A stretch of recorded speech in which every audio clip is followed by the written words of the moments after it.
You know, I was here in 2019 during the GM strike, and you hear from a lot of old retirees that they constantly were told by UAW bosses, live to fight another day. Oh, yeah. You know, we got to take this or they're going to close down the plant.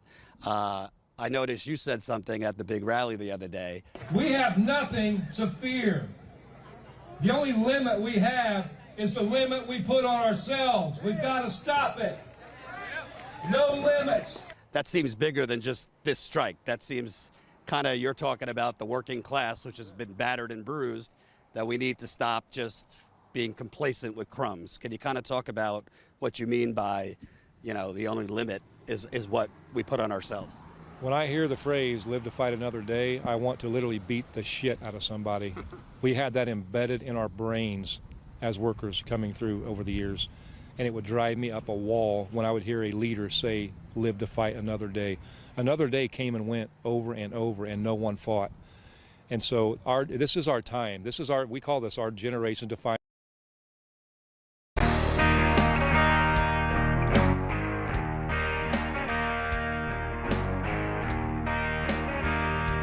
Howdy, everybody. David Griscom here, and that was a clip of Shan Fain, the UAW president, being interviewed by the good folks over at Status Quo News. Hope you are doing well wherever you are. I'm going to be chatting for y'all for just a couple minutes. We have a really, really excellent episode for all of y'all today. We have our good friend, Jacob Morrison from the Valley Labor Report. Which is an incredible show. If you haven't been listening to it, y'all definitely need to. They're good friends of ours. They put out incredible stuff. They have a YouTube channel, and they're also on the radio in Alabama. An incredible pro-union, pro-working class radio show out of there. And just very well grounded, very well rooted. So it's always great talking with both of them. But we had Jacob on today. And we're going to be talking a little bit about the UAW strike, the kind of political reactions that we have seen. In addition to, we're going to take some time on this. I don't want to make it the focus, but we had to. A lot of people who sit around and they talk about labor and the left and the betrayal of working people by the Democratic Party. That is true, right? Absolutely. But they seem to be unable to see an actual working class movement right now. An actual strike that is incredible proportions at an incredible scale, like we are seeing right now with the UAW. There's a section of online left-wing commentators who are having a really hard time figuring out a way to talk about these things without going into conspiracy. In fact, using the terminology of the right, like calling people like Shan Fain and union leadership things like union bosses, right, which is a right-wing term. That is always used to sort of discredit the union. The fact is, Shan Fain is somebody who was elected by the membership, and the fact that we're seeing so much more militancy and radicalism from the UAW has come out of a fundamental reorientation of the UAW, an expansion of democracy within the union, and we're seeing the results right here and now. And it's hard for me to listen to some of these commentators who are just unable to see something like this for what it is, which is a really good damn thing. So anyways, we have Jacob and Matt Leck, of course, on to talk about that in just a second. We also talked a little bit about Joe Biden and his appearance on the picket line today, which was undoubtedly historic. You don't have to give it to Joe Biden, right? Say that he's doing everything that we want. But you can certainly recognize that something like this happens, not because Joe Biden suddenly woke up today and decided to be a real champion of the working class. No, because the union movement is getting stronger. They're withholding the UAW is withholding their endorsement of Joe Biden until he starts to deliver more for the membership. All these things are really good damn things. But we'll get to that interview in just a second. But this is sort of new news, so I wanted to start here. Apologies, I don't have it uploaded, so we're going to play it via Twitter, so I hope that's okay. But I want to play a couple seconds of Shan Fain's appearance on CNN talking about Trump's rally that will be happening later today. Is the former president right? Does the push for electric vehicles here in the United States hurt your union? It doesn't if it's a just transition, and that's what we're fighting for right now. It doesn't if the companies do the right thing and put this work under, our agreements or to our standards. And again, it's the companies driving this race to the bottom, and they're using our tax dollars to finance it. And I find a pathetic irony that the former president is going to hold a rally for union members at a non-union business. And all you have to do is look at his track record. His track record speaks for itself. In 2008, during the Great Recession, he blamed UAW members. He blamed our contracts for everything that was wrong with these companies. That's a complete lie. In 2015, when he was running for president, he talked about doing a rotation, taking all these good paying jobs in the Midwest and moving them somewhere in the South where people work for less money, and then to make people beg for their jobs back at lower wages. And the ultimate show of his how much he cares about our workers was in 2019 when he was the president of the United States. Where was he then? Our workers at GM were on strike for 60 days, for 2 months. They were out there on the picket lines. I didn't see him hold a rally. I didn't see him stand up at the picket line, and I sure as hell didn't hear him comment about it. So here's the He was question. missing in action. Here's the question to President. What about the meeting with Trump? Would you meet with him when he's in Detroit tomorrow? I see no point in meeting with him because I don't think the man has any bit of care about what our workers stand for, what the working class stands for. He serves a billionaire class, and that's what's wrong with this country. Well, Absolutely right there. Donald Trump. It's bizarre to even have to have this conversation. Donald Trump was the president of the United States, and when he was the president of the United States, as Shan Fain was just noting, he waged an outright war on working class people, and in particular organized labor. So all of this kind of theater that we're seeing from Trump is total and absolute nonsense. So very good for Shan Fain there to be able to sit down and speak the truth. Because on the other side, you're seeing a lot of freak out from people in the media. You've been seeing a lot of op-eds in places like Politica, right? That's not for a popular audience; it's for a particular audience. Getting really mad at Shan Fain. Um, Getting really mad at Shan Fain because the UAW is not endorsing Joe Biden. The fact of the matter is that it's very incredible and impressive that the UAW has been able to pull Joe Biden out of Washington, D.C., to get him to come to the picket line. That's something that they achieved because of their power, because of their tenacity, and because of their willingness to make certain people in power uncomfortable. Not just politicians, by the way, but also the representatives of the big three in these negotiations.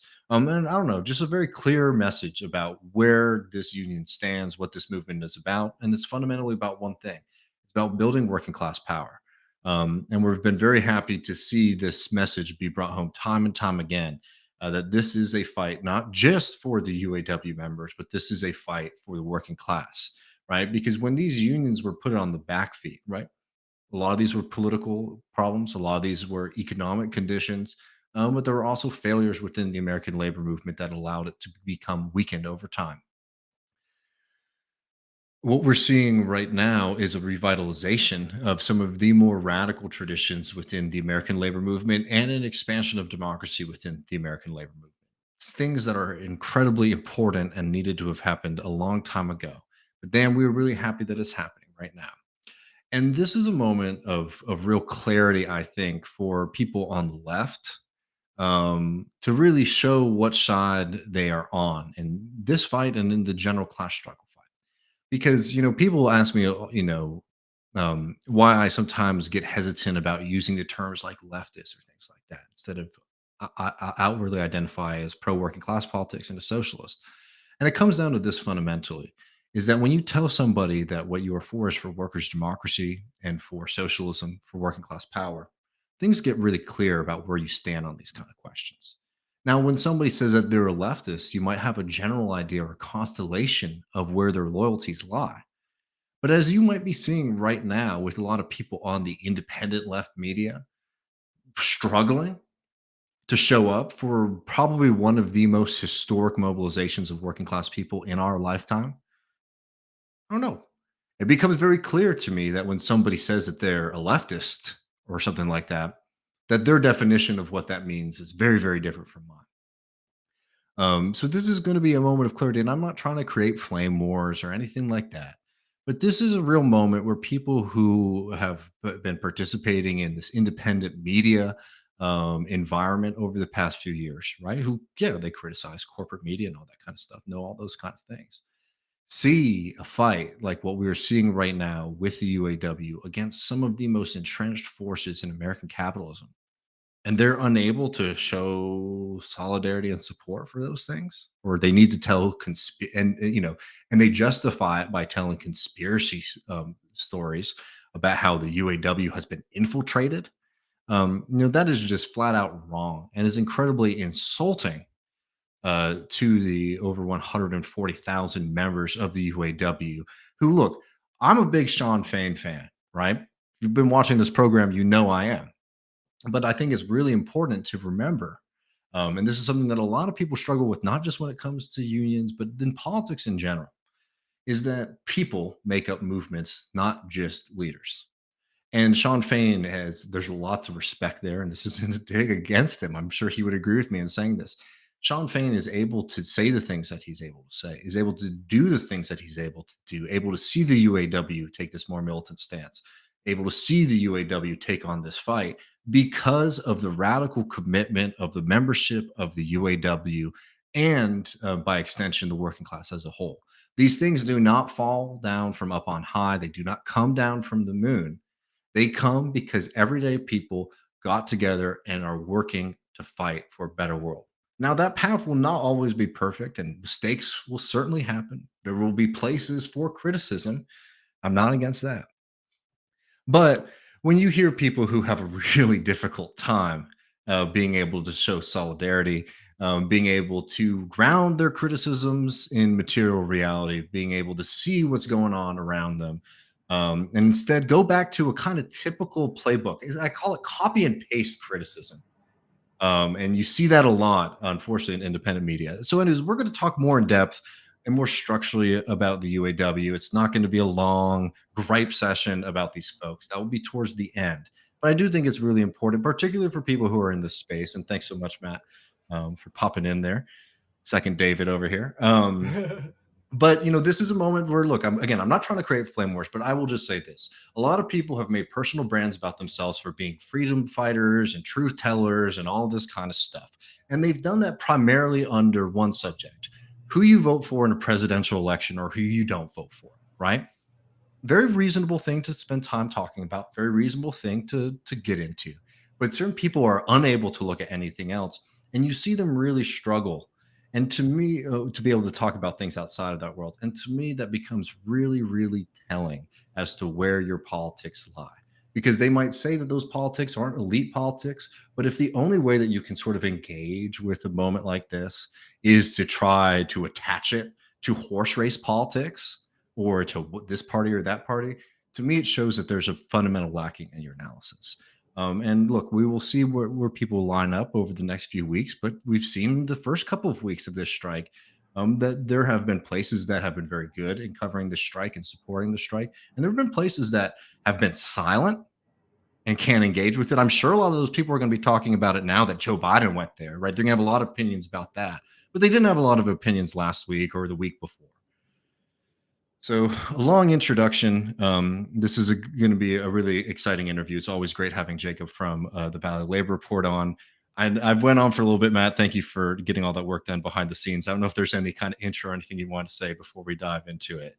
No, I mean, I think we kind of get into it with Jacob here. I think he probably spoke for me. And if you wanted me to be here faster, folks, patreon.com/leftreckoning. I'm going to buy a faster computer next year. So I can export this stuff faster. Well, thanks, everybody. Sorry for the little bit of a late start, but we are going to get going with this conversation with Jacob. And then we will be over there in the post game right after the show, patreon.com/leftreckoning. Look forward to seeing you there. Whether we're building cars or trucks or running parts distribution centers, whether we're writing movies or performing TV shows, whether we're making coffee at Starbucks, whether it's nursing people back to health, whether it's educating students from preschool to college. We do the heavy lifting. We do the real work.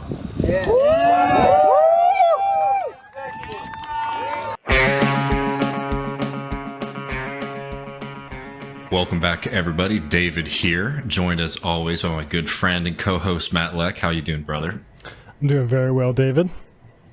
Well, we got some stuff to get the blood flowing today. We're going to be talking UAW strike, and what better guest than our good friend Jacob from the Valley Labor Report, who is always covering labor. And we're very thrilled to have you on the program, friend. I appreciate it. Always love talking to y'all, and yeah, looking forward to it. So we're going to go through a few things today, y'all. We're going to give people a quick update on what's going on with the strike. We're going to talk about the politicians. And then as a little treat for everybody, we're going to talk about some of the super bad commentary that's coming from some people on the left on the strike. But before we get that, let's not forget, what it is that we're so excited about. I don't know if, Matt, you've seen this, but maybe just to, get the juices flowing a little bit, I just want to play a couple seconds from this excellent ad that the UAW put out the other day. Looking out this sea of red shirts today, I see power. Power of a united class. Around 13,000 of our members are on strike. And depending on what happens as we continue bargaining, more may be joining them really soon. In their economy, workers live paycheck to paycheck while the billionaires buy another yacht. In their economy, we make all the sacrifice and they take all the profit. In their economy, one of our workers would have to work 400 years to make what a CEO makes in 1 year. So that's just, one bit of the stuff that's been coming out from the UAW. And again, shout out to, the UAW's media team, which is just putting out excellent stuff. But that really hits on a few things. One, I think the genuine excitement and support within the UAW and also in the country at large right now for this strike. And also the fact that this is, a strike in a labor movement that is really doing the work of identifying the fact that this is a class struggle, strike and conflict here. So, I want to talk a little bit more in depth about that, but, we've talked about this a lot on the program. I know everybody's been following our advice here and continuing to do the work of supporting the UAW. This is a good time to be online supporting them, and all of that. But Jacob, I'm just curious if you were to give somebody a quick recap who might have not been following the past week or so of these early day strikes, how would you sort of categorize this movement so far? Well, very good is the category that I would put it in. Very exciting and educational for people that don't, we've got a union leader from Kokomo, Indiana on national news every day almost, right? And not only is that happening, which in and of itself would be pretty cool, right? But he is saying exactly the kind of class struggle, unionist things that nobody hears on these mainstream media places, talking about who creates the value, talking about class war, talking about all of the kind of stuff that you would hope to hear from a union leader, and that you heard from, Mick Lynch over in the UK during those rail strikes. And I think at that time, all of us were kind of opining like, man, I wish the United States had a Mick Lynch. And I think we've got two in the, as I call them, labor Shans. So they're doing a very, very good job, I think, and particularly the UAW. And so that's kind of the general category that I would put it in. I don't know how much more you want me to go before you prompt anything else, but. No, let's talk a little bit about the strategy. And again, I think most people who watch your program and our program, they've sort of heard this outlined here, but maybe some kind of quick updates for folks. Remember, what the strategy right now is what they're calling the stand-up strike. And the stand-up strike is something that is sort of a rolling movement. The idea is to hit a few facilities up front, build more support, build more enthusiasm, and also to be able to use that as leverage to be able to increase as these contract negotiations go on. And again, we'll get to some of the criticism stuff later, but the fact is now that we've been in it for a little while, And what have we been seeing from these strikes, right? Have they been rolling back or have they been expanding? They've been expanding, actually, is the answer to that question. And in a very, very cool way. And that I think really shows the power and the flexibility that this strategy has. And so, on the 14th is when they initially went on strike at midnight on September 14th, early morning. On September 15th is when they initially went on strike. And what they did was they went on strike at one plant at each of the big three automakers. And they were final assembly plants. And so you can really kind of, it's pretty self-explanatory what happens there. They are assembled finally, right? The last thing that happens before you go to the dealerships. And so you're not going to sell any products if your final assembly plants are shut down. So that's where they went first, and they made it very clear that if there was not significant movement, that they would expand those strikes. And so expanding the strikes is what they did at two of the big three automakers to their parts distribution centers.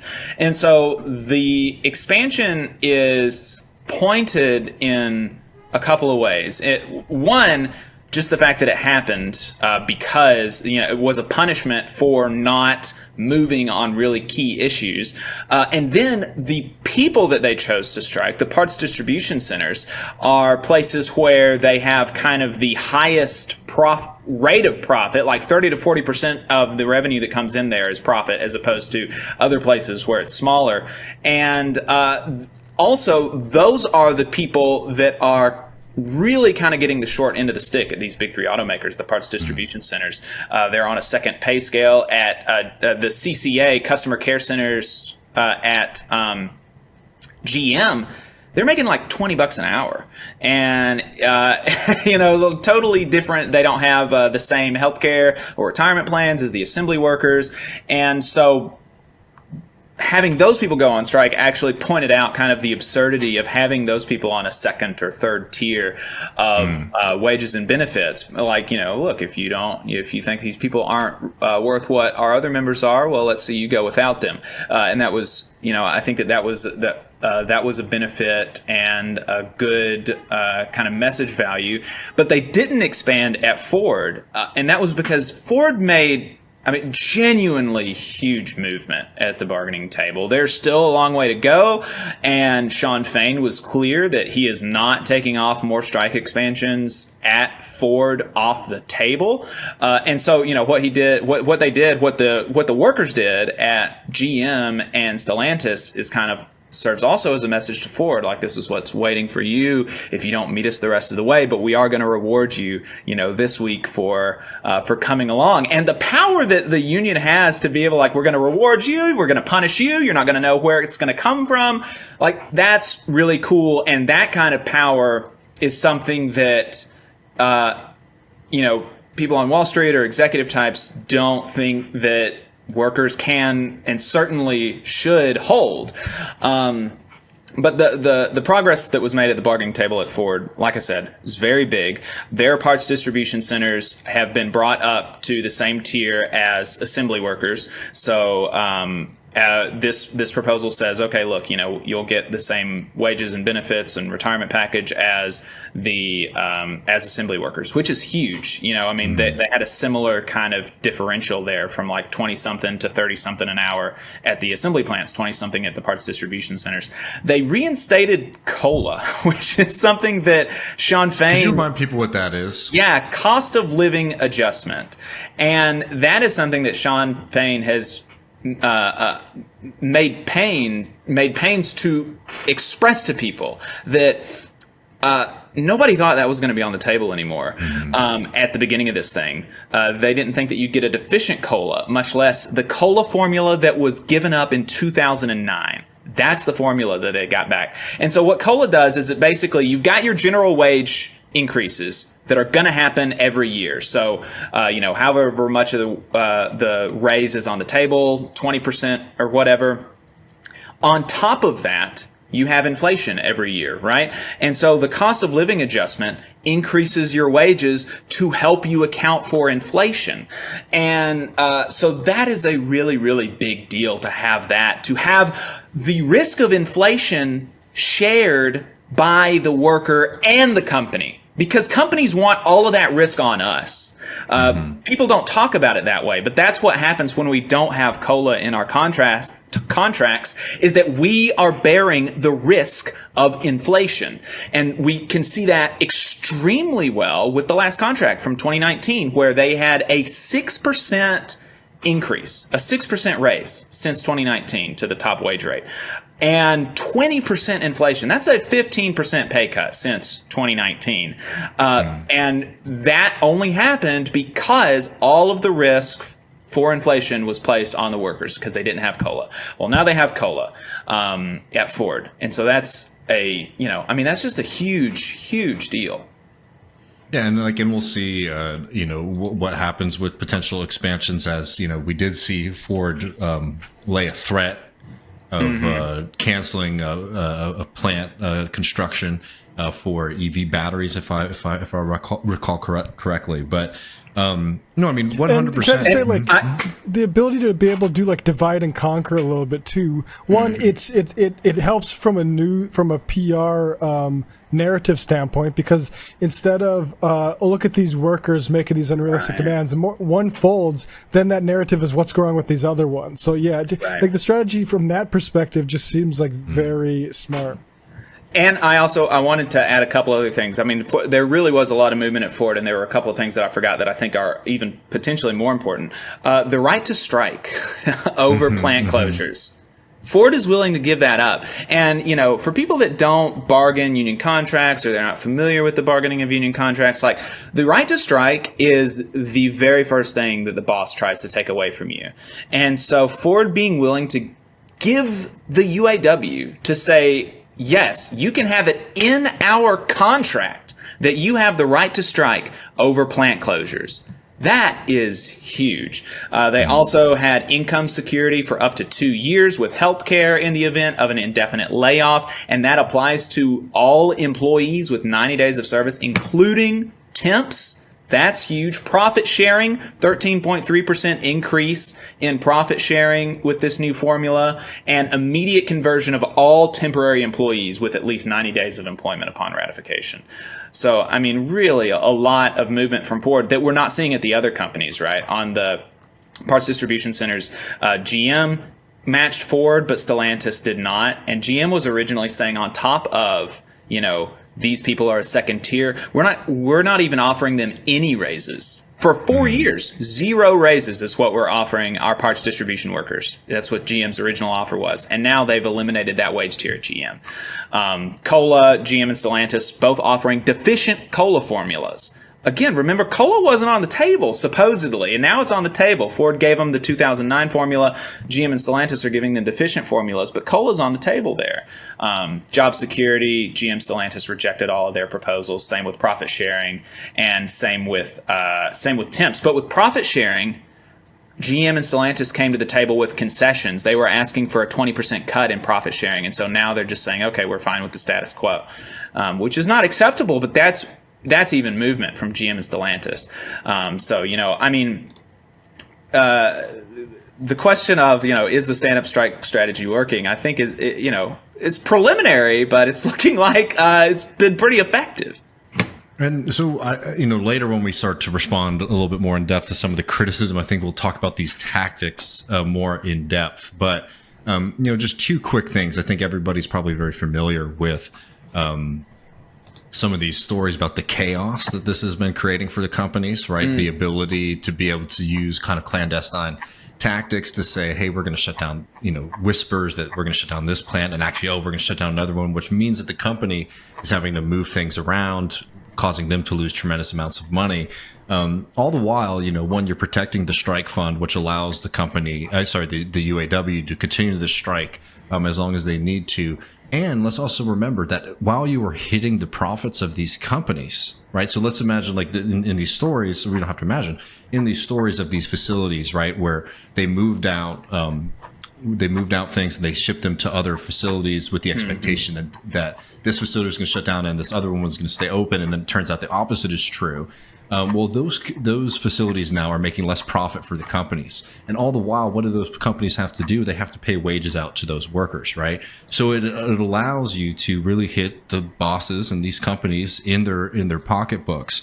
Right. And again, it's a very interesting strategy. It's definitely novel. But to sit here and anybody to talk like, oh, they're afraid of going after profit for these companies is just wrong at this point. Yeah, well,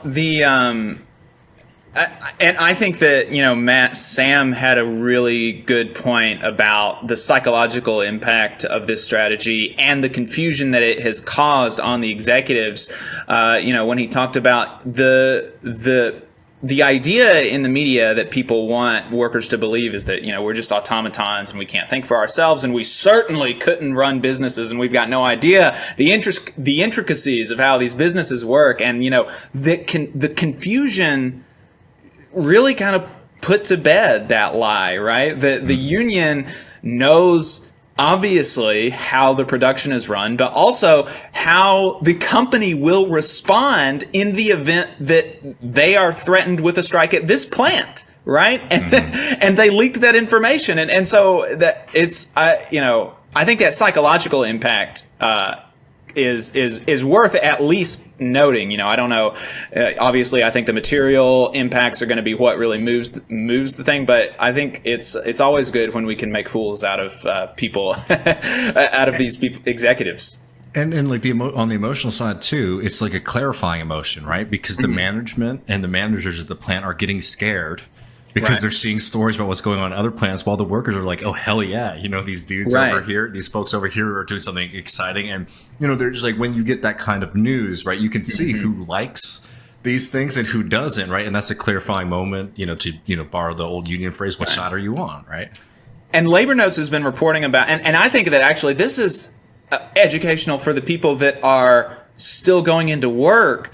They are exercising more power on the job than they previously were able to, or felt like they were able to, or were expected to by their union, in refusing voluntary overtime, in refusing changes in working conditions because they have an expired contract, and you're not allowed when a contract expires, the employer is no longer allowed to make the management's rights clause expires as well. So they can't change anything about the way that production or shifts or overtime schedules, can't change anything like that without bargaining with the union first. And so being able to stand up to your boss in a way that you haven't before, I think, is also hopefully educational and power building in these other places that aren't even going on strike. I think that that's important as well. And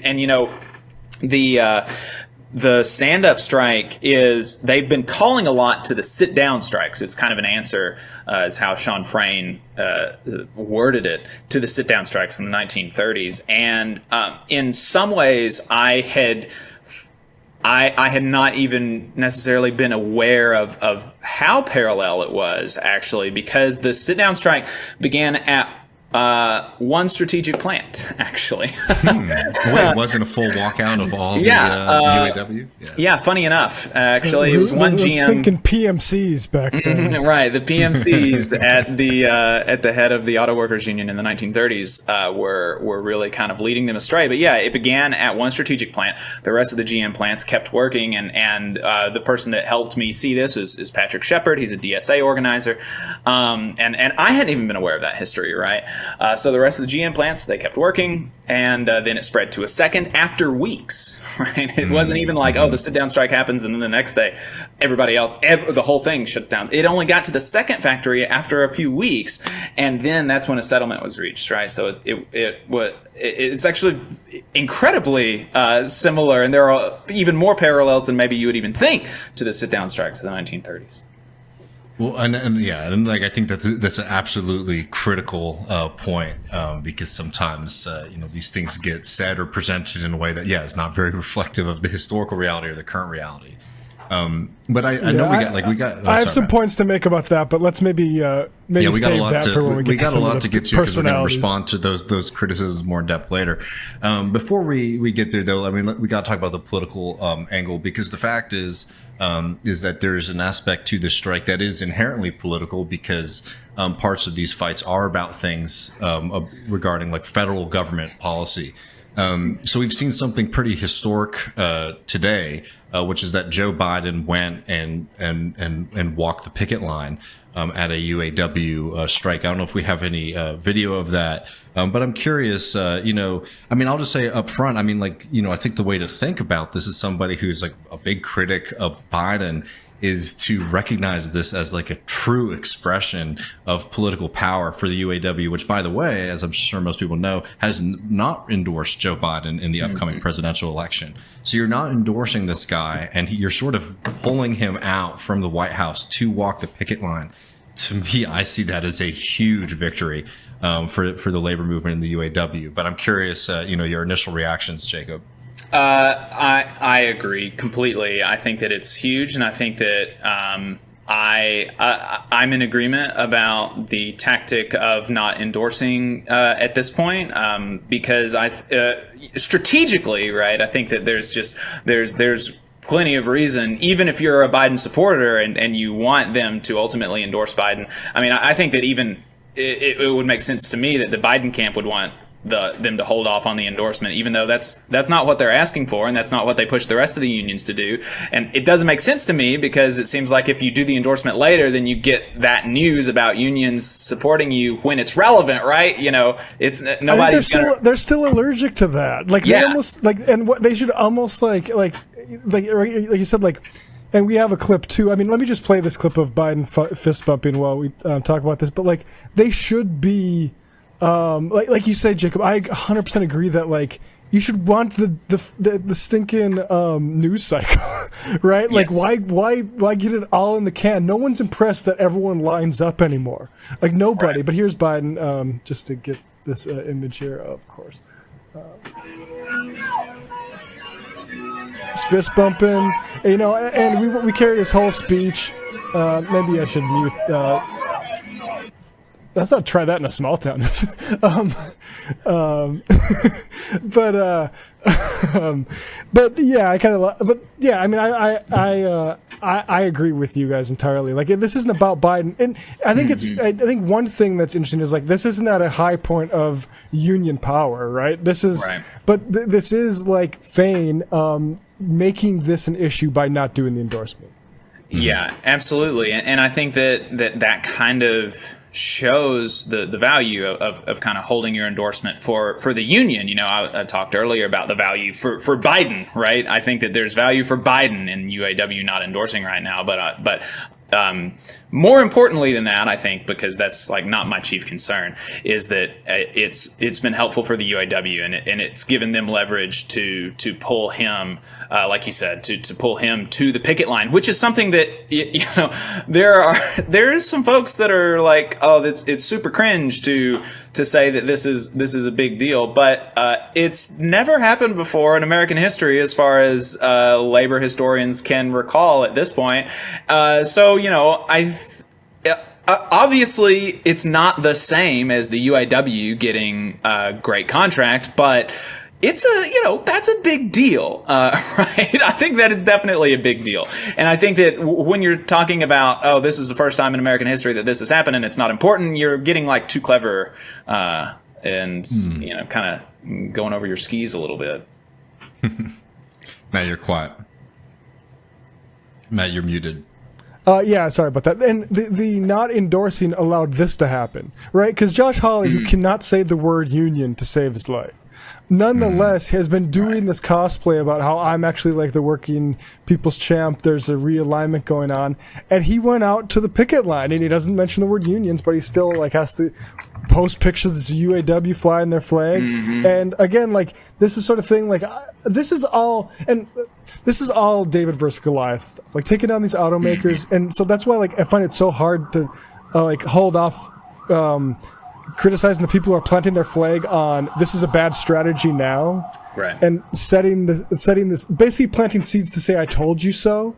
Criticizing decisions that were arrived at. You listen to Fain's, his live streams, like I've been doing, and he's very like upfront. He's talking to like, yes, like on one of them, I think it was like last week Wednesday.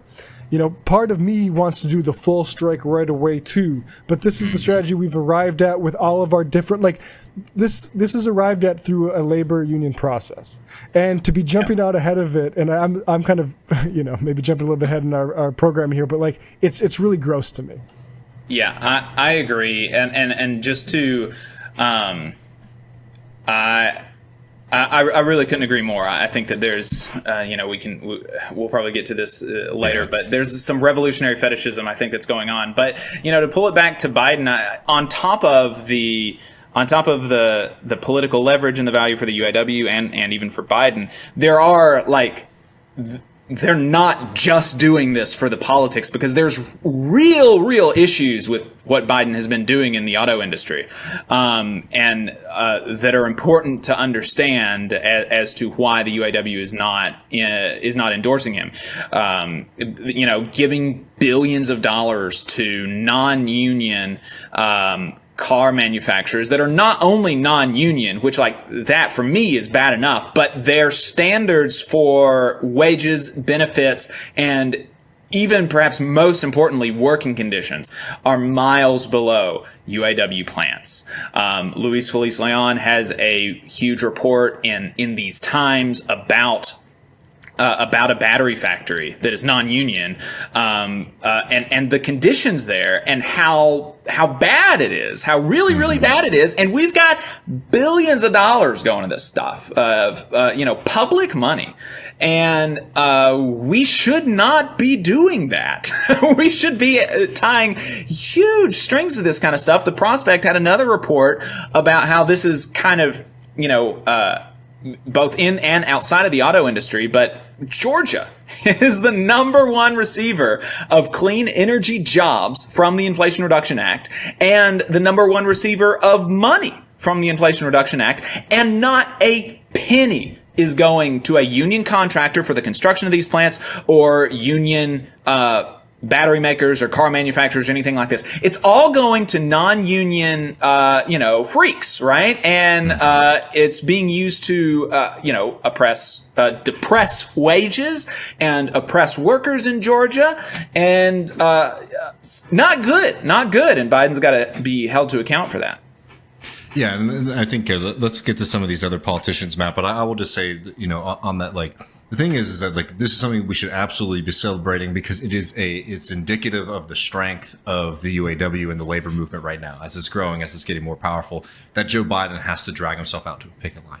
But that is very far from praising Joe Biden, who absolutely should be doing very historic that he's there. I think it's a great thing. 100% should be doing way more, particularly on the political aspect, particularly on the amount of money that's coming from all of us, right? Our tax money going to support companies. You say, hey, to all of these companies, you guys aren't going to get money if you break this strike, for example, right?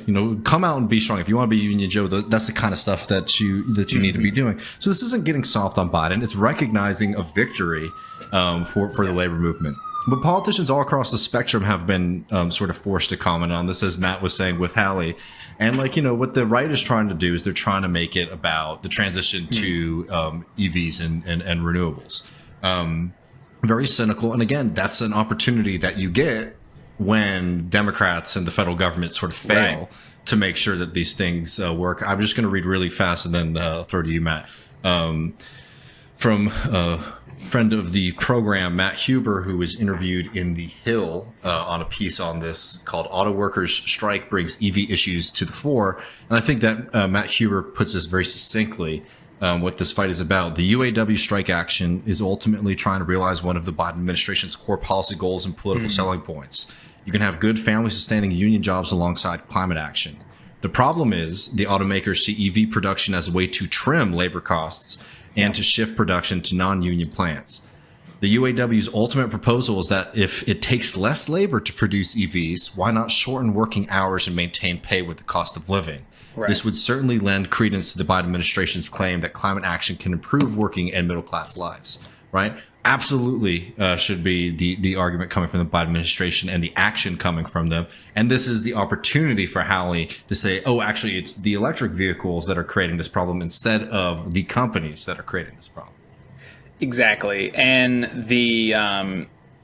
like you said, it's important to point out that this was a self-made problem, like many problems for Democrats. It did not have to be this way. They could have had stronger strings tied to all of this money, and it didn't have to be the case that so much public money for the transition is going to these real, cretins and bottom of the barrel contractors and auto manufacturers, and the Hawley and all of them, by pointing to Biden, by trying to direct the anger of the strike and their audience to Biden, they are refusing to endorse the UAW's demands. I mean, there was a big deal made out of Joe Biden endorsing a 40% raise for UAW members.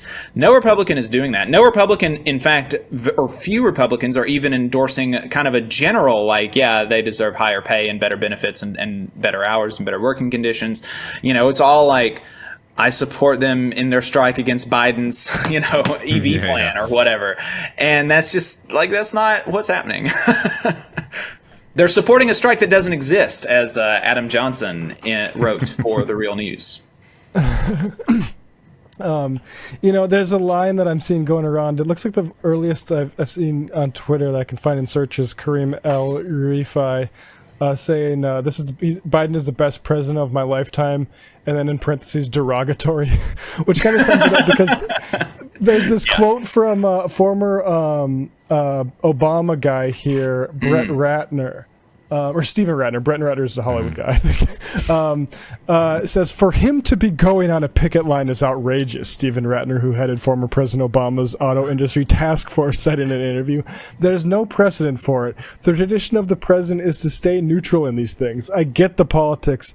The progressives all said, we don't want a mediator, we want an advocate, and he bowed to the progressives, and now he's going out there to put his thumb on the scale, and it's wrong. And, like you say, like, the thumb is on the scale, Stephen. Right. Like, it's on the scale every time Joe has, Farley, the Ford guy, into the White House, like he did earlier this year, when he has CEOs for a roundtable. Like, when, like you say, they give giant bags of money to shops that aren't unionized. That's the thumb being on the scale. This is like that. The thumb occasionally goes on the other scale for the briefest of moments because all eyes are on him. Like, you know what? Good that he put his thumb on the right side of the scale. We should all be putting our hands directly on that scale and mashing that thing down. And let's not forget, by the way, that Ratner is somebody who has the experience of putting his thumb on the scale. He was somebody who led in the negotiations with the big three auto companies and was part of the Obama administration's pressuring of the UAW to accept the cuts that they accepted during the financial crisis. So hearing some guy go on about, don't put your thumb on the scale or something like that is rich coming from somebody who created a lot of the conditions. And look, this is the thing that's going to be really funny in the media right now is a lot of the people on MSNBC, a lot of the people who are going to get space in the New York Times are all people who have advocated against workers while doing that little nasty duplicitous move that you see from Democrats and liberals all the time where they say, I support unions, but also the corporations have a point and we need to come together, right? No, that shit is over. That ship has sailed. Absolutely, and it's worth pointing out the cuts that Shan Fain fought against, not necessarily on principle. That at that point in the in the history of the country and the automakers that the UAW members couldn't afford to take something of a haircut, but in particular the tiers, right? That's the thing that he was adamant should not ever be in a union contract is the tiers, and that is one of the things that really kind of began his ascent to where he is now, and that history is really worth recognizing that these people heading up the UAW are like they are really committed to the cause. They have put in decades fighting to build this moment, to build the UAW for this moment. These people have for decades, and that effort and time and blood and tears and sweat, I deserves real credit. So I think we should jump over to respond to some of the criticism in just a second, because I think we want to spend a little bit of time on that.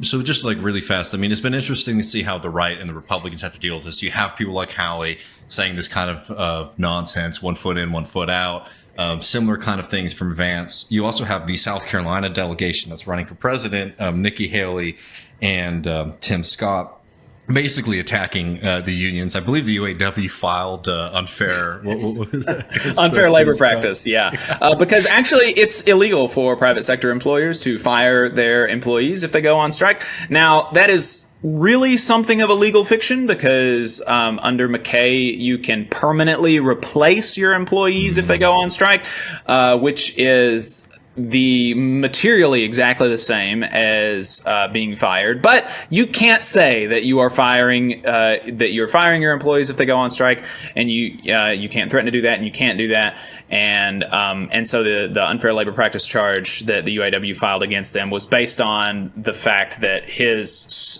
comments generally, where he said, if you strike, you're fired, and I think that's a pretty good principle. Should make that a reality. Yeah, well, it could and should be taken by his private sector staff for his campaign as a threat that if they took their federally, if they took advantage of their federally protected right to strike, that they would be unlawfully fired. So that's the basis for the unfair labor practice, and incredible, absolutely incredible that the union did that. Just an incredible move.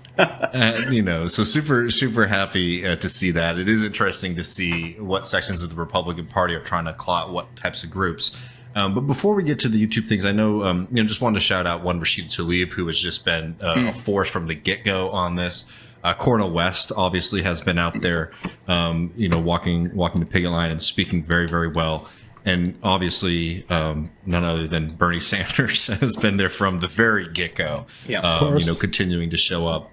But I know there's another figure, Matt, that we had a clip of that we might want to play before we go to the YouTubers. Remind me, I'm not sure. The AOC clip. Oh, well, yes, this is AOC on Face the Nation.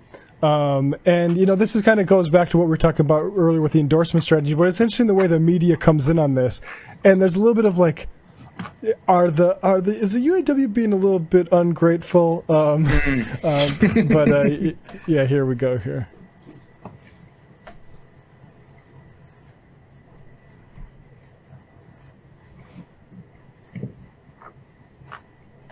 UAW's president, when he was with us last week, said, when I asked him why the union hadn't yet endorsed President Biden, he said that has to be earned. Mm-hmm. That sounds like he's disappointed that party leadership is not doing as much as they could. Do you agree with that? Well, I think it always has to be earned. And President Biden showing up to the picket line on Tuesday is a historic, there you go. I would just say, event. like, we have never seen in modern history a president show up to a picket line like this. And I think it should be earned. It needs to be earned. And I believe that President Biden is working towards that, especially when he lands in Michigan on Tuesday, to earn that.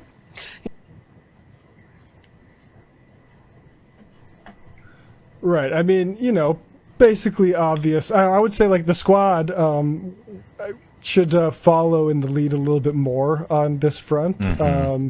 Not immediately endorsing, that sort of stuff, holding out leverage. But she's absolutely right. Like, and then the question of like, are they saying they're not doing enough? Yes, that's what he's saying. Like the PRO Act hasn't been mentioned in a while, I don't think, by Biden. I'd be curious when his last utterance of that is. He needs to do more, and it's one thing where it's like, why are you afraid to do more, man? Because it's like it's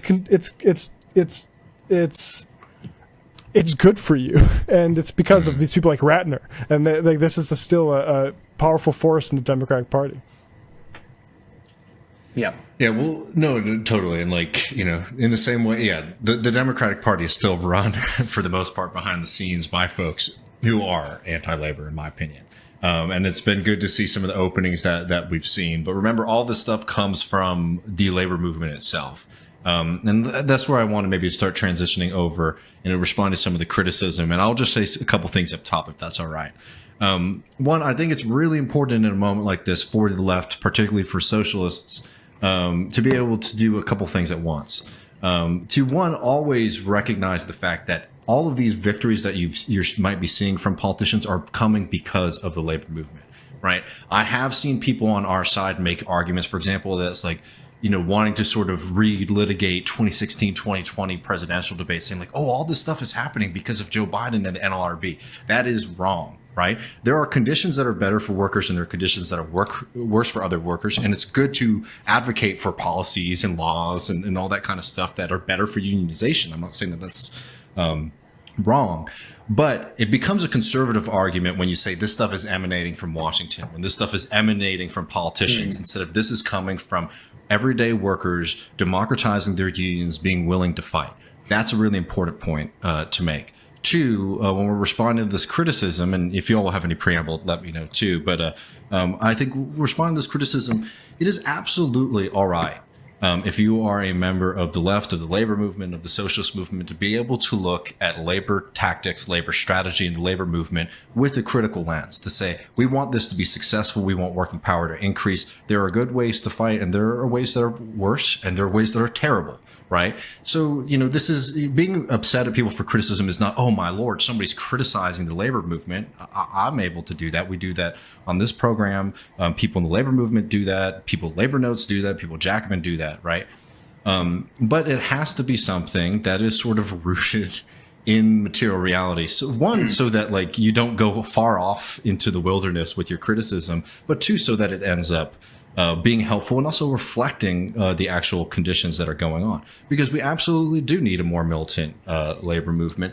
And that's why it's good to be able to do two things at once, to be able to support these developments, to be able to support Shan Fain saying, hey, it's not just wages, right? Which has been an issue in the labor movement in the US for a long time, from a socialist perspective at least, is that it's almost all, do we have higher wages? Do we have higher wages? Do we have higher wages? Higher wages are important, of course, but these things are about freedom. These things are about democracy. These things are about power. You should have a say in your life at work, just like you have a say in your society in a democracy. You should have a right to free time. You should have a right to a life. Those are fights that are going to have to come through the labor movement. What we're seeing right now from the UAW is that they're doing that thing, and that's a damn good thing that's worth supporting. So anyways, I say all that to say that, like, being upset at the criticism is not, oh my Lord, somebody's criticized a labor official or labor leadership, right? I'm offended by that. No, it's what kind of criticism is this? Is this something that's rooted? Is this something that is even oriented at making a stronger labor movement? But that's my preamble. Or is it oriented towards marketing YouTube channels in an attention economy? So you sort of set the table for an I told you so situation. It's like watching David and Goliath and being like, the entire time, like, David better use this exact strategy or he's going to lose. You heard it here first, folks. And then David gets crushed and it's like, yeah, look at, you should have listened to me. That's what's going on here. I mean, at least in my ungenerous opinion. And yeah, like, I think, if people were within like the UAW, like, and I mean, Fain himself has even talked about, like, this is what I'm saying, like, these dialogues that these people saying aren't happening because like the Democrats get involved, they're happening. And to paint the whole brush that all these people have been duped by like the campaign apparatus of the DNC is, right. I mean, you know what? Maybe that's good for a YouTube channel. Right. Well, and I want to echo what you said, David, not reflexively critical. And I want to add, when we are critical, I think it's important to be critical in a comradely way when we're not fighting against class enemies. The way that I speak about the way that I speak about disagreements with unions when I do it publicly is going to be totally different than the way that I speak about disagreements with politicians, and also, the level at which a disagreement has to rise. For me, anyway, I'm a union member, and so I'm much more reticent to go public with criticisms. I'm more willing to talk about things offline that I have issues with than I am publicly. And I think that's what you should do in a movement of comrades, of sisters and brothers, and that's the way that I approach it. Like you said, you certainly should not be reflexively critical of a union. Like, that's just not really a good place to be in. And then when you are critical, I do think it's important to be so in a comradely way, like where you can, which is not to say that there is never a place where you could where you can say, like, okay, I'm going to be critical in like not a comradely way. And we can actually look to who else but Shan Fain for an example of that, where he was interviewed recently talking about comparing him to his predecessors who, other than the person that he immediately replaced, the last two went to jail for corruption, right? So, he was critical in a not comradely way when he talked about how, leaders in his union, his whole career talked about how we want to live to fight another day. We want to live to fight another day. And he was like, well, another day came and another day went and we never fought. And now anytime I hear that, I want to beat the shit out of somebody. Right. And so, okay, there's, that's a good way to be, I think. Right. And that's just not what I'm seeing from a lot of these people who are being critical of the strategy, is that they are being reflexively critical. And then for most of them, they are not being critical in a comradely way. Yeah, and maybe we should take a little detour to, I think, what is being mentioned by a lot of these folks. A genuine low point in the Biden administration is the train strike, right? Mm-hmm. Biden, and I think there's a balance that needs to be struck here. Like, I think I don't support Biden in the way that he handled the train strike. I think they should have got the sick days right then instead of piecemeal after the fact, as has been happening. But I am not quite ready to call Shan Fain a union buster, a scab, for being with Joe Biden after Joe Biden did that to the rail strike. I think we need to actually strike a balance. We need to be aware that yes, we need a stronger labor movement, so that can't happen. So it can't be, work with us now and then we'll get you on the back end. When this can't be seen as like a class conflict victory, right? But there's just a flat out difference. I think between I think a lot of these folks have a tough time admitting that there's a flat out difference between the Democratic Party's relationship with labor and the Republicans. Republicans are adversarial, and the Democrats are transactional, and in a not a great way, right? And that's just reality. And it's totally fine to have a transactional relationship with a politician, I think. And I actually even a Republican. Exactly, and that's where I was going, because a union for the TVA was fighting against outsourcing their IT workers, back in, this was 2020 or something. Yeah, we covered it on this program. I had the president of that local union on my show, and now she's the international president, actually. So they, the union was fighting outsourcing, and who else did they get to headline a rally in Alabama, where 40 of those jobs were, in Huntsville, at the Huntsville office of the TVA, but Jeff Sessions. Okay, and I did not have a problem with that, because it would be one thing if Jeff Sessions went in there and he said, this is about Biden's EV policy or whatever, even that's because that wasn't he didn't distract from the issue. He came and he spoke at that rally and he made announcements and he wrote to Trump about the issue, right? Which was the outsourcing of jobs. And he did it in a kind of a xenophobic way. And he hates immigrants and all of this kind of stuff. But he did the thing that the union was asking for. And that is not what even the Republicans who are supporting the strike are doing. It's just a totally different thing that these people are doing. And so, transactional relationships are good, and get things from you just have to get things from the transactions. Well, let's get to some of these folks. We've been teasing it. Yeah, we'll start with, I think, this is a nice succinct summary by Sabrina Savoltini about kind of this Democrat infiltrator hypothesis. I told you a couple of days ago that their Democrat politicians have been infiltrating these unions, and they're having meetings with these union bosses and the presidents and things like that. Next thing you know, they're not going on strike anymore. They're doing this rollout mini strike. Okay, so there's like, that's actually really a great clip, because that's what, 15 seconds, and there are like 10 things to jump on. Let's maybe, I mean, let's start with the last argument here, is that like they're not going on strike anymore, and they've been co-opted by the Democratic Party to not striking. We've talked about this during this thing, but like that is so untethered from the actual material reality of what the stand-up strike has been. Yeah, absolutely. And, you know, just to be totally charitable to her, this was recorded pretty soon after the strike was announced. And to be rightfully uncharitable to her, she has not covered the strike since then, or any of the gains that they have made at the bargaining table, or any of the expansions that they made of the strike at GM and Stellantis. So, you know, not exactly sure if that just doesn't fit into the narrative and she doesn't want to talk about it, or what the issue is there. But, you know, but even then, right, you know, the idea that you're just going to kind of mock this strategy without, you know, critically engaging with it. I mean, it's clear that she was not critically engaging in like, you know, can a strategy of escalation work?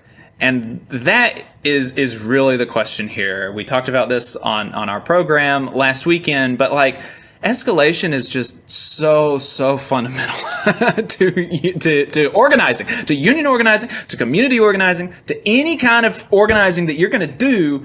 You escalate because in most cases you can't actually go all out at any time that you want. You have to escalate, and as you escalate, you build power, and also, you don't want to put a bunch of people at risk if you don't have to get what you want. Because, right, the reason that you strike is not just because it's fun to strike, or because, you know, we have like a revolutionary fetish.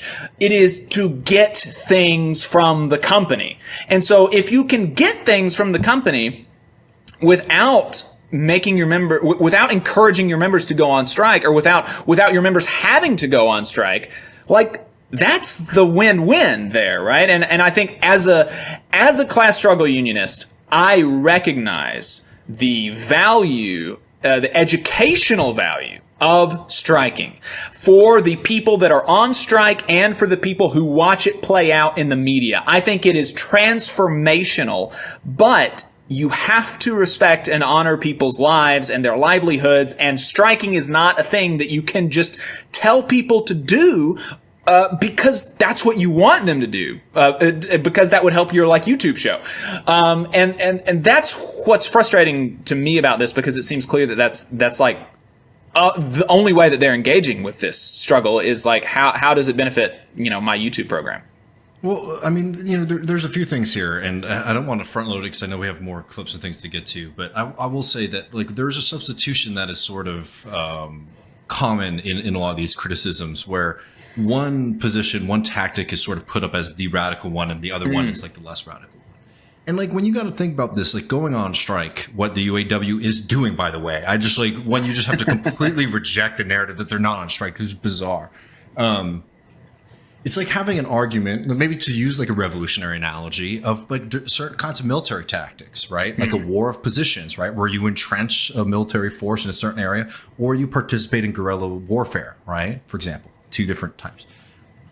Neither of those is necessarily more radical than the other, right? They are both ends, means to an end, right? They're both strategies to get a certain kind of goal. And if you came around and said, oh, this is the military tactic that is more radical, I think everyone can understand how absurd that argument would be to make. And this is the same kind of thing when you're talking about going on strike, is that this is a tactical decision for how to engage in class struggle against the companies. But I don't want to miss this really important thing that was noted in that clip, is that the saying that the Democratic politicians and operatives have infiltrated the union is, one, wrong, right? Again, as we've noted, the UAWs refused to endorse Biden. has been fairly, moderate in the way it's expressed, but fairly critical of policies that are coming from that party on these kind of things. But more so than importantly- previously. Also, just says they infiltrated, and now all of a sudden they're harsher.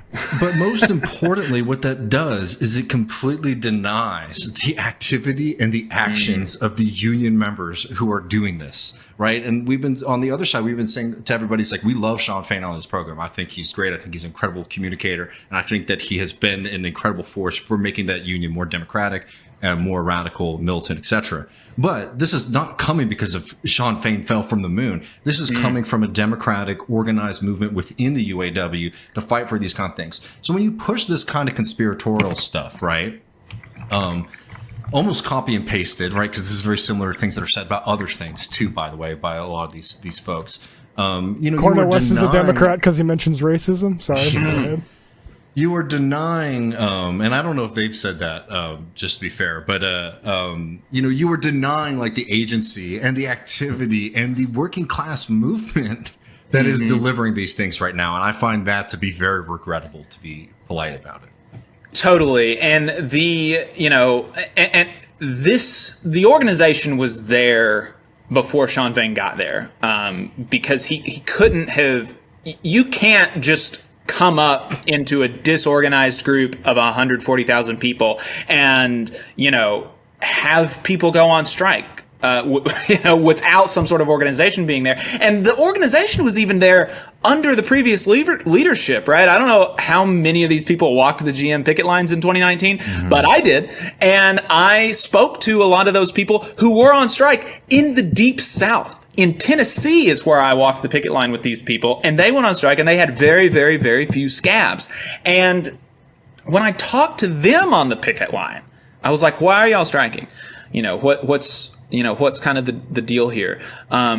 Because on the news, you didn't get a lot of it because the last administration was not nearly as transparent. They more or less just said GM isn't where we want them to be, and so we're going to go on strike. And that's all that the members knew. I was like, why are y'all on strike? What is it? Where do they need to move? And they were like, the bargaining team says they're not where they need to be. So, leadership said to go on strike, and so we're going on strike, right? And that's a strike-ready union, right? That you are, that you've got trust in your leadership, and you are willing to forego, remember in 2019, 4 months of pay. And that was before the UAWD's caucus was able to push through the $500 a week strike pay. That was 4 months of no paycheck with $275 a week strike pay. Right? This is a strike-ready organization. And so absolutely there's a huge amount of credit that needs to be that needs to go to these people. That when we remove their autonomy, just like the bosses, right? The bosses are the ones who tell us that workers are automatons and cannot produce but for the intelligence of the directing executives. That's the mindset that they're supposed to have, not us, right? And so, absolutely want to echo that, and again compliment the bargaining team for letting the membership and the world in on what's happening at the bargaining table, because that's never happened at the UAW. Let's make something clear, because I do think that people have different experiences with this. By the way, Jacob. Who gets to have the final say on a contract and whether or not they end up lifting this, right? The members. It's not the Democratic Party? It is not the Democratic Party, actually. So nor is it the where does bargaining Hillary team. come in? Yeah, where does Hillary and Pete Buttigieg let's come in? break this down really quick, because I do think that this is actually something that a lot of people don't understand. Is that when they get a contract from these big three and they end up deciding to potentially end this strike, the final say will come from rank and file. Yes, absolutely. And that's what happened in Canada, where, the Unifor, the union that represents auto workers in Canada, they just ratified a tentative agreement with Ford. The membership ratified it. Now, it was very small, and so the percentage that ratified it was 54%. So you could tell it was pretty controversial to ratify a contract among the Canadian union members while their American sisters and brothers were on strike, fighting for more. But it was ratified by who? The members, not by the liberals in Canada, and it will not be ratified by the Democrats in the United States. And so what happens is when bargaining starts, or sometimes in the middle of bargaining, but there will be what's called a strike authorization vote, and that is not contrary to the belief of some. A vote about a strike strategy or even whether or not to strike, right? Because there are many a times where a strike authorization vote is taken and they don't strike and the members vote to ratify the contract, as happened at UPS. And so if you think that a strike authorization vote is a vote to strike and yet the members voted to ratify a deal without a strike, you're going to be kind of confused about what's going on. And so it's important to understand that's not what's happening. When they vote yes in a strike authorization vote, what they're doing is empowering the committee to call a strike if necessary. Does not have a strike plan, does not have a commitment to strike anywhere or at any particular time.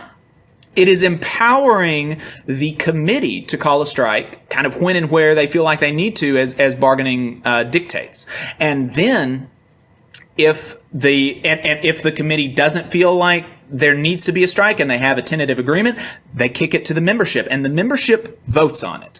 And at that point, the membership is empowered to reject the contract with the implicit mandate to strike, or accept the contract and say, this is fine. We don't have to strike. I like what I've been given. Right? It's in the members' hands. It's kind of the short and sweet of it. Yeah, no, I think it's an important point. And I know we have another clip that we want to get to, right?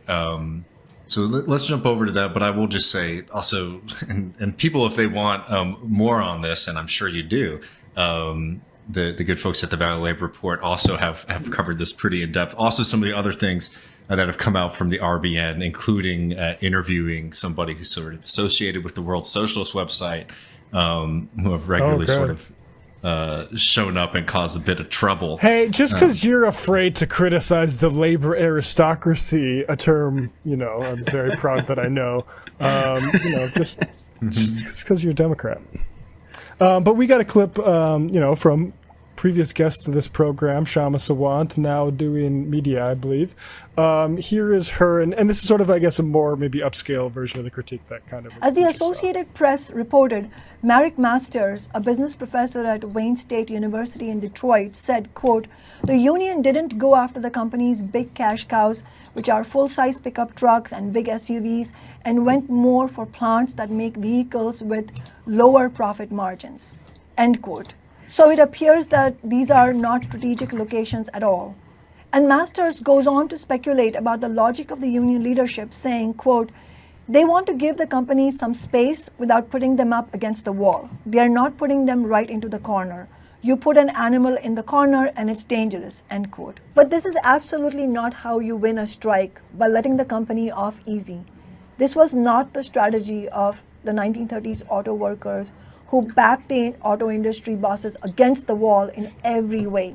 That is how they won. In fact, it is dangerous for the workers and the union movement to give the bosses the room to maneuver and undermine the strike by allowing production and delivery to continue during the strike.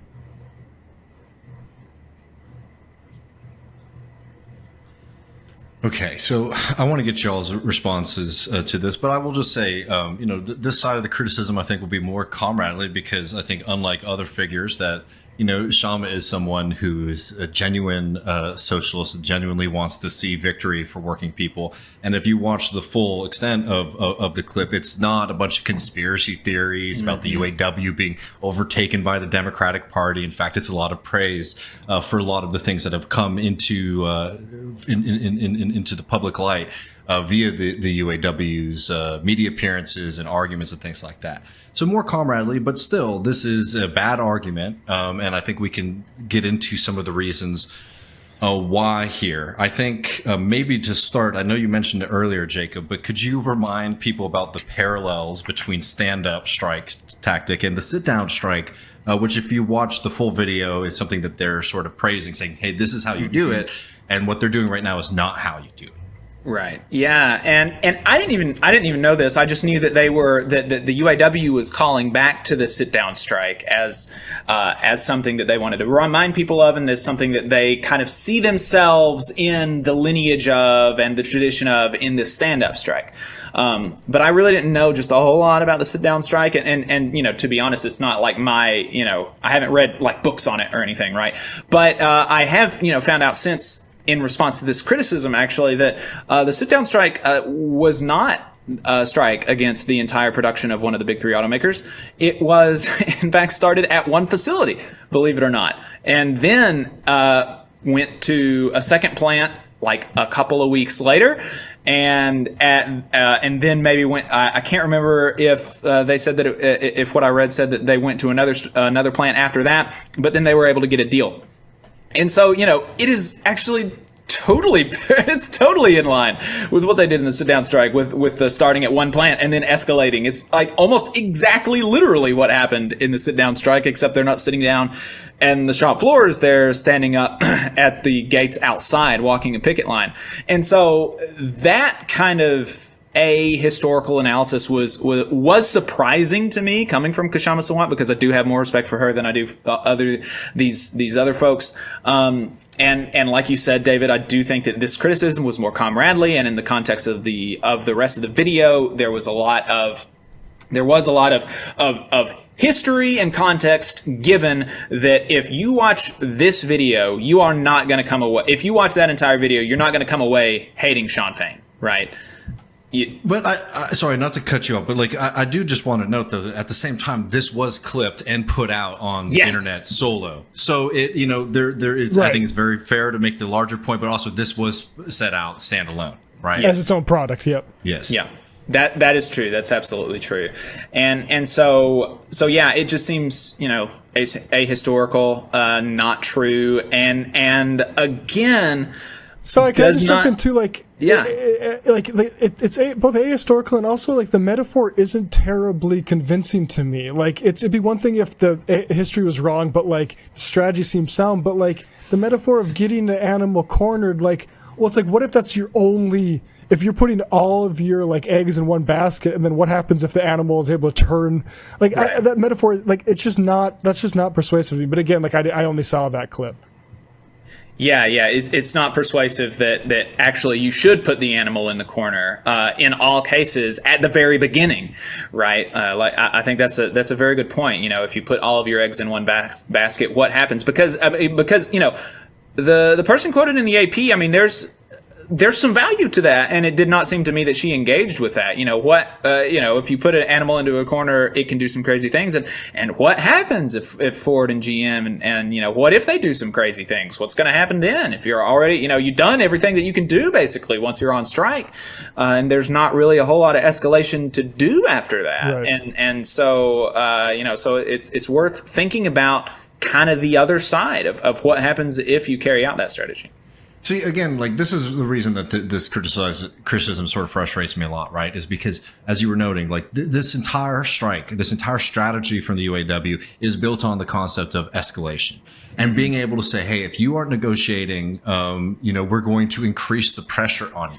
So it's not saying, hey, we're not going to go after the big money makers. Right. It's saying, hey, that's on the table, and you guys better show up and give us the things that we want, or we will start hitting those kind of things. Also, as we've been noting time and time again throughout this entire segment, what this allows within the union and within the nation is something that's really important, right? So let's say there are members in the UAW leadership or people who might be on the fence, right? Who I'm not saying that they wouldn't show up on strike, but maybe would be more prepared to take a deal earlier than others, right? If they were engaged in this. Well, what this allows is for certain facilities to go on strike earlier, to build that enthusiasm, to build that confidence, to build that emotional power. To then be utilized in a material and strategic way, so that maybe those people who might be on the fence after 3-4 weeks of the strike going on, man, seeing the celebrations of your brothers and sisters in the union going on strike elsewhere, you're ready for your chance to go and do that and to join them. This allows for you to build up that kind of solidarity, to be able to put maybe some levels of pressure, but I think more importantly, building up enthusiasm so that when people are called up, they're ready to go. And look, I think this criticism could be, interesting or fair if we were seeing, for example, that the UAW sort of immediately started walking things back. But since that video came out, what has happened? Well, more facilities are on strike across the country. Right. And that's what it looks like we're going to be seeing for a while. So, it's just one of those things where like there's a kind of criticism to me that comes from people on my side, right? Socialists, right? That sometimes feels a little copy and paste, right? And it's copy and paste regardless of what the situations are. And the copy and paste is effectively that there's a lot of people in leadership who might sort of be on our side to a certain extent, but they're not willing to go all the way. When in fact, one of Shan Fain's one of my favorite bits from some of his live streams and talks that he's been giving has been the only question that like we have in front of us is how far are you willing to go to fight for yourself and for your family and for your union, right? So that is the message that's coming from within the UAW. Is like, we got to be prepared for a long fight, not, hey, it's time now, we got them scared to back down. It's saying, hey, we're going to get these wins and yeah, we'll expand if necessary. Absolutely. And pointing out that yes, now that, especially now that we've had a week to kind of analyze what's been happening, they've expanded the strike and they've made huge progress at the table, especially with Ford. Just to go through some of them again, Ford's parts distribution plants were on a separate second tier. That's been eliminated at Ford. And that's why, this is why it's they haven't expanded it to Ford, because they've been able to reward Ford's movement and punishing GM and Stellantis's lack of movement, and by doing that, showing Ford, we've got more to come if you don't meet us the rest of the way. So, it's really been helpful. But Ford reinstating the COLA from 2009, giving up the right to strike over plant closures. That is huge. Income security for 2 years in the event of an indefinite layoff. Immediate conversion of all temporary employees with 90 days of service. 13% increase in profit sharing. It's like these are these are big things at Ford, and not just at Ford, but GM has eliminated that tier of parts distribution workers. GM and Stellantis are no longer asking for concessions and profit sharing. So, the analysis is that there's obviously some pressure that these companies are under. Otherwise, they wouldn't have moved after the strike. If there was there was actually one of these people, and I can't remember who it was, said that this gives you, this is the opposite of giving you leverage. This gives the company leverage, which if that was your analysis, you really got to kind of look back and say, should I trust this person anymore? Because if it gave the company leverage, what would have happened is that they would have taken away things that they had on the bargaining table before. But that's the opposite of what happened. And so, you really kind of, if you're that person, I would encourage you to kind of, if you're serious about this, like, take a seat and think about, wow, why was I so wrong about this? And if you listen to that person, maybe downgrade your confidence in their analysis. You're quiet, Matt. I just said, well said. No, I think that's perfect. And look, I think, we could maybe at another date have a more holistic conversation about these things. But as I said earlier, it's just this. It's like there's a substitution that's going on that is sort of privileging a certain tactic and substituting, through substitution, sort of saying, this is the radical option and this is not. But as I was trying to argue earlier, it's like, these are tactics, right? And tactics are different from political orientation or even radicalism. They are tools that are being used. And I just don't see how you can be looking at what's happening right now and saying that these things aren't being effective. There are people who know way more about organizing and strategy than I, who might have legitimate criticisms of some of the tactics and strategies out there. So I'm not saying that there's no possibility. And if you ever hear any kind of criticism, it's necessarily wrong. But both of the ones that we just engaged with right here, which seem to sort of represent, I think, to different degrees, a kind of common one that we're getting from certain portions of the left, I don't find those to be very well rooted in the actual political reality and the material reality of what's going on with this kind of strike. So look, is there anything else that you wanted to add, Jacob, to that? I know, we could go for another hour if we really want to, but. No, I think that's, really,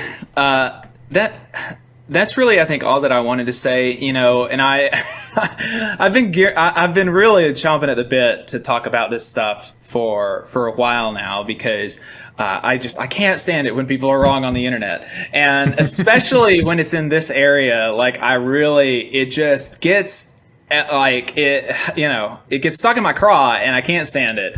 And this happens.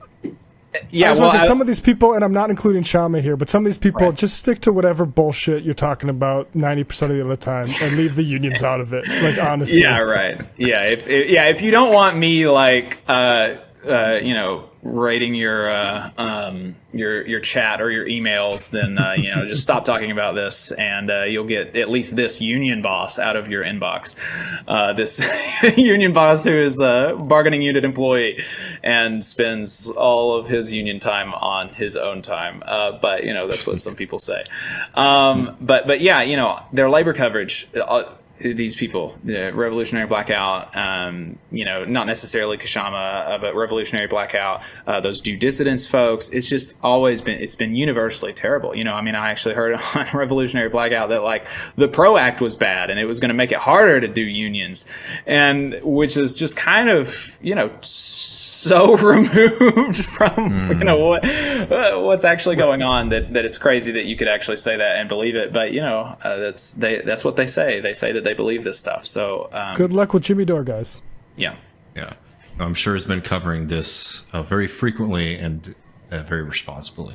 Sure. Jacob, I really appreciate talking to you as always, folks. There are links below. Y'all should definitely be listening to the Valley Labor Report if you aren't already. We'll have links to the YouTube channel, but could you remind folks who are in your area where they can listen to y'all on the old school radio? That's right. We are on the radio. In Huntsville, we are live 9:30 to 11 a.m. on Saturdays on 92.5 FM, 770 a.m. In Muscle Shoals, a recording of the program plays at 11 a.m. on WZZA 1450 AM, and in New Orleans our recording of our program plays at 5 AM on 102.3 WHIV. So those are the places that you can listen to us on the radio, and if you want to get us on the radio in your area, then send us a note, tblr.fm/contact. Awesome. Yeah.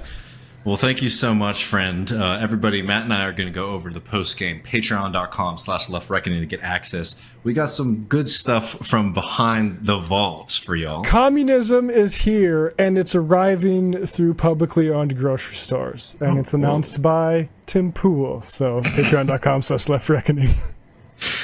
All right, folks. And remember, just the last thing I'll say is remember, everybody, this is a time where it's very good to be online and to be out there publicly supporting the UAW, continuing to push those numbers up. Public support for the UAW is incredible. What, 75% that we've been seeing in some of these poll-ins. Let's see that get up to 90. So this is a good time to do your epic posting and memes and all that kind of stuff. And look at where these strikes are happening. This is a great time to show up at a picket line. And to be able to show your support in person to all these folks. But yeah, thank you so much, Jacob. And we're going to go over the post game, patreon.com/leftreckoning. I'll see y'all back on Thursday for a Griscom stream. And for everyone else, take care. Peace.